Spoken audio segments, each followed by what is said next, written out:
శనివారం సాయంత్రం doctor Ambedkar Bhavan, lower tank bund, హైదరాబాద్లో జరిగిన ఏఐఎస్సీఆర్పీఎస్ జాతీయ కార్యవర్గ సమావేశంలో తెలంగాణ రాష్ట్ర ప్రభుత్వం బయగళ్ల శ్రీరాములును సంగారెడ్డి జిల్లా కోర్టుకు పబ్లిక్ ప్రాసిక్యూటర్గా నియమించిన సందర్భంగా జాతీయ అధ్యక్షులు రాగాల నాగేశ్వరరావు, జాతీయ ముఖ్య ప్రధాన కార్యదర్శి శ్యాంలేట్ నర్సింహ, తెలంగాణ రాష్ట్ర అధ్యక్షులు సుదర్శన్ బాబు, జాతీయ నాయకులు సీనపెల్లి కొమురయ్య, బయగళ్ల బలవంత్, క్యాసారం గణేష్ భూపాల్, సలహాదారులు అంబేద్కర్ నర్సయ్య, డి శంకర్, హనుమంతరావు, జి.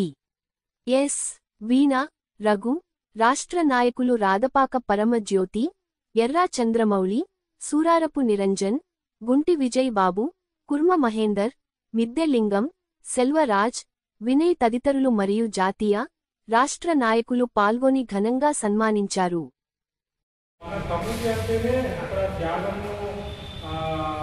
అవమానము అన్నీ ఉంటాయి. అవన్నిటిని తట్టుకొని ఒక మనిషి పైకి ఎదిగిందంటే ఎంతో కష్టపడి, ఎంతో అవమానం పడుకొని, ఎన్నో బాధలు పడితేనే ఆ పైకి ఎదిగే స్థానం కలుగుతుంది. కాబట్టి మన సోదరుడు ఒక న్యాయవాదిగా, తర్వాత పబ్లిక్ ప్రాసిక్యూటర్గా ఇప్పుడు పనిచేస్తున్నాడు. రాబోయే కాలంలో ఒక న్యాయమూర్తిగా కూడా